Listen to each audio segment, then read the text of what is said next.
What's up, everybody? I'm DJ Sixsmith. You're watching The Sit Down. Look who's here. It's Tom Lennon. He's back. What's up, man? How are you? Things are pretty good for the circumstances, I got to say. Yeah, I'm right there with you. I mean, last time we did this, we were in person. We were in New York City. You had a little bit of a knee scare, so we had to reschedule the interview. How's it feeling?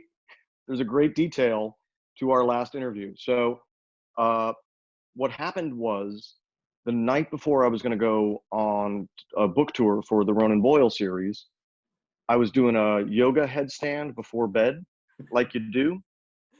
Everybody does that before bed, right? Come on, bro. Namaste, bro. So I'm in a yoga headstand, and I fall out of it really hard. And I hit the floor.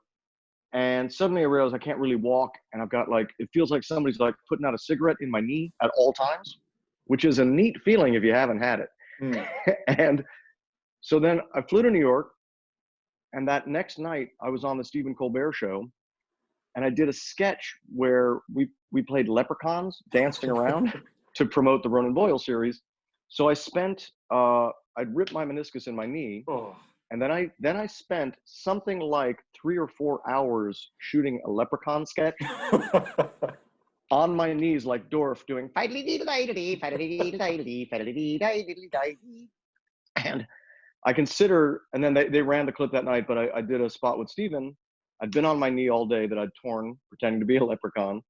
And I think my greatest performance of my life is that I walked across the Ed Sullivan stage without tears pouring down my face from how much pain I was in. Guys, take your meniscus seriously. If you rip it, don't do a leprechaun sketch for 4 hours where you do a Dorf on golf. It's just literally do anything else besides a leprechaun. Do anything, literally anything else. But then that was fun. We got to talk at the CBS, that cool sort of fish tank room you have at CBS, which I enjoy. Yeah, we got a good situation, but who knows when we're going back. But good news is plenty of time to watch TV, plenty of time to hang out. Reno 911 coming back on Quibi. So how'd this whole thing come together, man? The thing came together,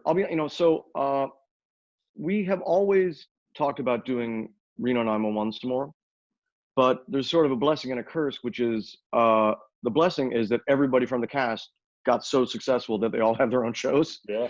So the curse is try to schedule a thing where they all get together. It's tough. We had dinner at before last Christmas, and just to get everybody in one room at one time it's a lot of emails. So we talked about it for quite a while. We'd never really found a scenario that it would work. And then it really comes down to a pretty specific person, which is Doug Herzog. Doug, maybe you know him. Doug was the president of MTV when we did The State. He was the president of Comedy Central when we did Viva Variety and Reno 911. But he was also briefly the president of Fox, the TV channel, when we got hired to do a sketch comedy show that fell apart and then became Reno 911. So Doug is basically, you know how I guess they say you don't make money selling somebody one car, you got to sell them 5 cars. Right.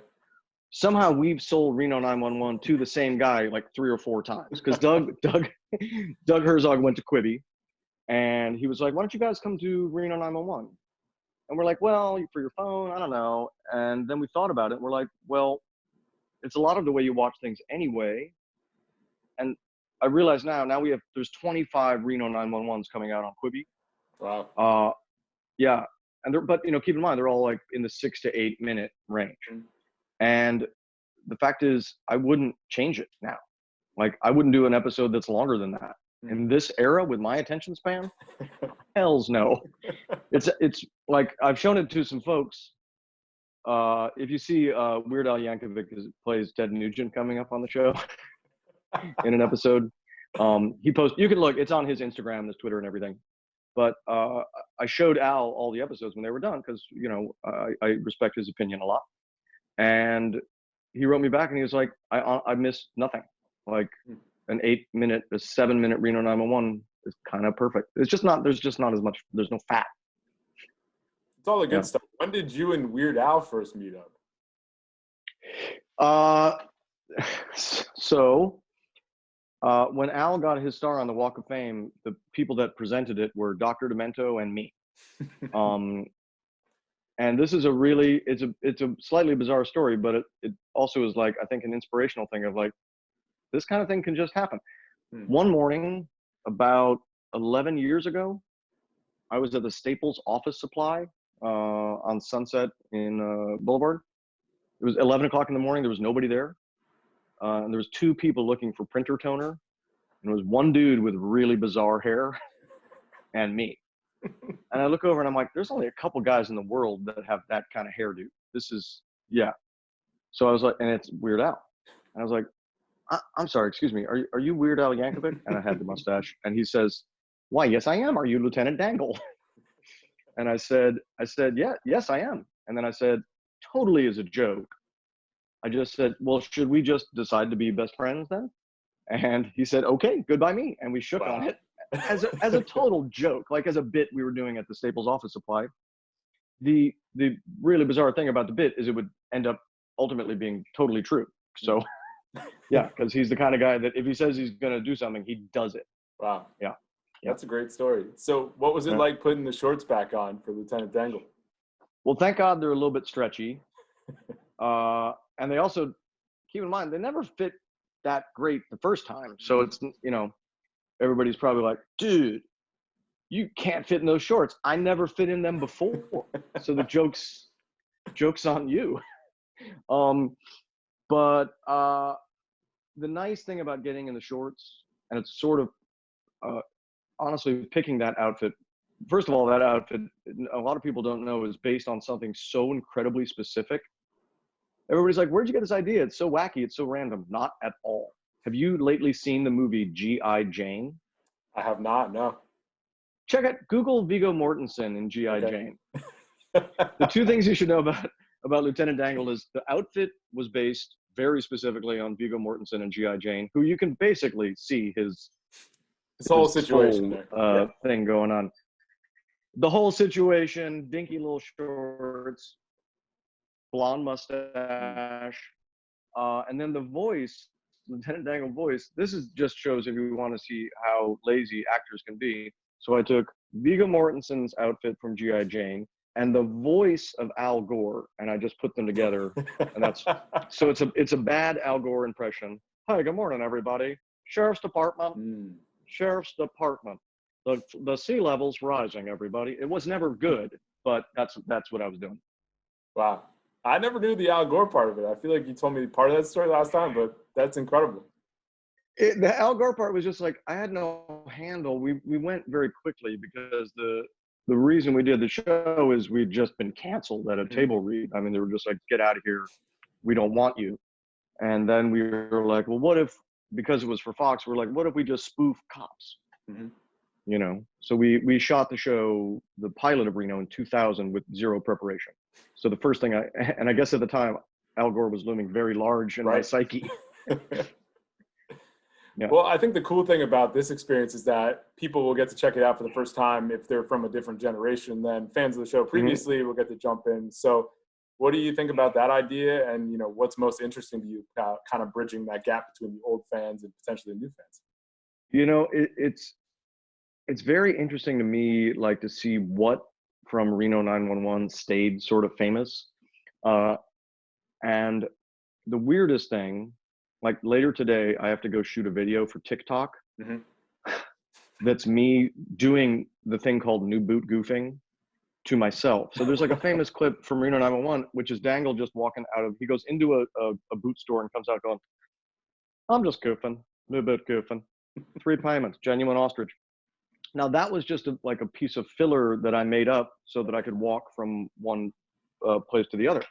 And so it surprises me what stuck, like there's scenes that we worked on, like one time on the old Reno 911s, Ben and I did a shot for shot, like almost beat for beat condensed version of Waiting for Godot.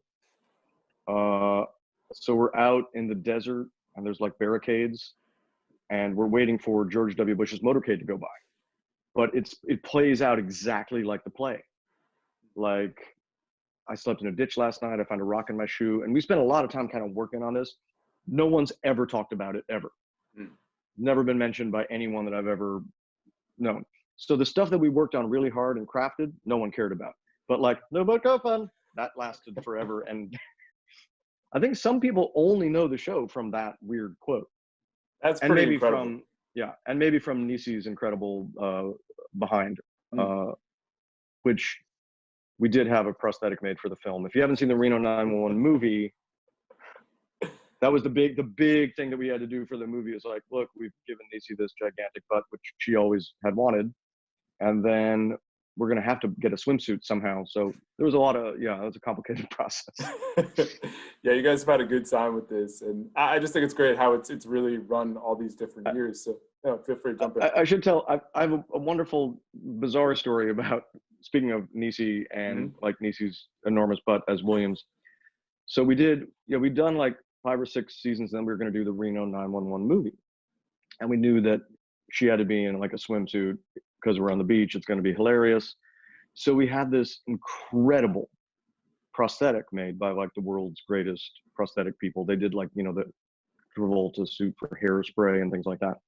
And it ends up being about like a $25,000 thing. Wow. The butt that Nisi wears in the movie. But when we got it delivered from the special effects company, we're in our office on Gower in Hollywood, and Nisi had to try it on, and we took it out into the light to see if it worked. So there was, if you'd been driving by on Gower that day, there was like 3 adult white people kneeling down, like sort of praying to and or just feeling Nisi's butt. Oh my gosh. And I hope that people remembered what an amazing thing that was for them to see, and never knew what it was really about, which was we were checking out the prosthetic. But it was probably people like, still talking about that, having no idea the context of the story. We were literally on our knees, like me and Ben and Carrie, like touching, getting like this really close. Oh man, that's unbelievable. Yeah. So one of the things I want to ask you about, I think you told me last time, like The Rock was a fan of Reno 911. Like, who are the most random people that have come up to you and been like, I love Lieutenant Dangle, I love this show? It's always interesting, but The Rock, when we asked The Rock to be in the movie, and he was like, yep, immediately, no delay. It's often nice when of all the stuff we've done, it's the least sort of, while it is a culty show, it's the least culty thing we've ever done. It's not The State, which is definitely like a cult following. It's not Viva, which has a no following. Viva Variety. It's our biggest probably breakout thing. There's always little things that really warm my heart, like Brad Paisley's band, when they played Reno last year, they all came out in the Dangle outfit. That really made me happy. Zac Efron once borrowed, you can see the photo if you look for it. He borrowed the actual Lieutenant Dangle outfit for Halloween. Oh wow! So it does have added value. Yeah, that specific one. That was cool. And then there's been some nice. It's interesting as the trailer for the new season's out right now. Came out yesterday, and like I know if you go, Pink posted it to her page, which is cool, and Weird Al posted it, and a lot of people. It's just nice to hear people say, one of the funny TV shows, whatever, feels nice, No question. So another part of your story is you do, writing the children's books and stuff like that, but then you also write scripts for movies and TV shows. And how did that whole thing start? Because you've always written your own stuff, but like, Night at the Museum, The Pacifier, stuff like that. How did it kind of explode into a bigger thing? There's a really specific path for that, which is, so we started out as a comedy group called The State. And we all went to NYU, and we started, weirdly, all of us met that first week at NYU. So we met August 1988 in Brittany, the dorm, which is at 10th and Broadway. And we were just a very intense sketch group. We did, live shows, started shooting our own stuff, and then The State, we ran on MTV for a while, and at one point there was going to be like a State movie, of which we had some legitimately awful ideas. One of them was that Earth couldn't grow hops anymore because the temperature got too hot. So we were sending like an Armageddon style mission to another planet to get hops, and it was just called. It was like a beer run movie where we have to go into space. That they were most of the ideas were that bad and then worse. But out of the state, Michael Patrick Jan, who directed Drop Dead Gorgeous, he's kind of a big director. Half of the state is like pretty busy directors these days. But so Mike Jan had been hired to adapt a book called You Are Going to Prison, which was a handbook written by a dude who had been to prison at least 3 times. And it was just like logistics. Like, here's how it's going to work. Here's stuff you should know. I mean, there's an interesting detail in the book, which is like, there's only so many kinds of handcuff keys in the world. And if you keep a couple of them on a chain around your neck most of the time, you will have them when that time comes up that you needed them and you wished you had them. Like, there's stuff like that in the book.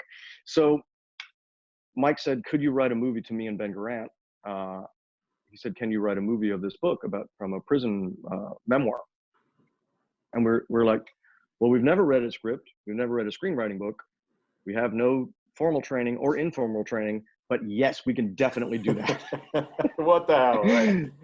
Why not? Yeah. That's a big secret of working in Hollywood is just say yes. You'll figure it out at some point, or you might not. Like that movie, which did get made and was directed by Bob Odenkirk, it ended up being called Let's Go to Prison. And we saw an early cut that was amazing, and then the studio put in a bunch of really upbeat, happy parts, and then it came out and was a flop. But Bob did a really nice job. It's a cool movie. It's got Will Arnett, Dak Shepard. It's worth revisiting. But that was the first thing we ever wrote. It didn't get made for years, but once if you get into the studio system and you show that you're like reliable, you're going to work hard. Ben Stiller, we had always been fans of his, so he was on the first or second episode of Viva Variety. And the premise of that was that we had booked Henry Winkler as the Fonz, but he bailed at the last moment, so we got stuck with Ben Stiller. So Ben, who's a very good sport, he did like all these sketches about being the Fonz. It was hilarious. But so, we'd stay close with Ben, and then when Stiller, like when he was doing Starsky and Hutch, and he wanted to work on the script a little bit, he came to me and Ben, which was neat. And then, you just have to sort of keep showing that, like on Starsky and Hutch, I know we rewrote the first 30 pages of that movie, like every 2 days for for weeks. It was just like, sometimes with movie writing, it's a lot about being like a contractor. Like, they want a bathroom. Can you do it? So, and then, I mean, for us, we just keep, pushing. I mean, it's interesting because there's certainly less of the kinds of movies that we write these days. Like there's a lot of like very, very big Marvel movies. I'm sorry, the ring is telling us that people are walking by. Sometimes it's saying squirrels are there, which is also pretty fun. So yeah, it was just, we just kind of kept at it. And the other thing we have a book on screenwriting, and it's not really on screenwriting. It's called Writing Movies for Fun and Profit. And what it's really about is working as a writer. Because a lot of that is just about picking yourself up after major flops. Because, we got hired to write Taxi, the remake of the French Luc Besson, like mega hit in France. Right. And after that movie came out, it was like, the producer said, you're going to be radioactive for a little while. Yeah. But because that movie was such an epic flop, and we were under museum, which was pretty neat. So, yeah. That's a really incredible story. So when people check out Reno 911 on Quibi, what are some big thoughts you want them to have when they check it out?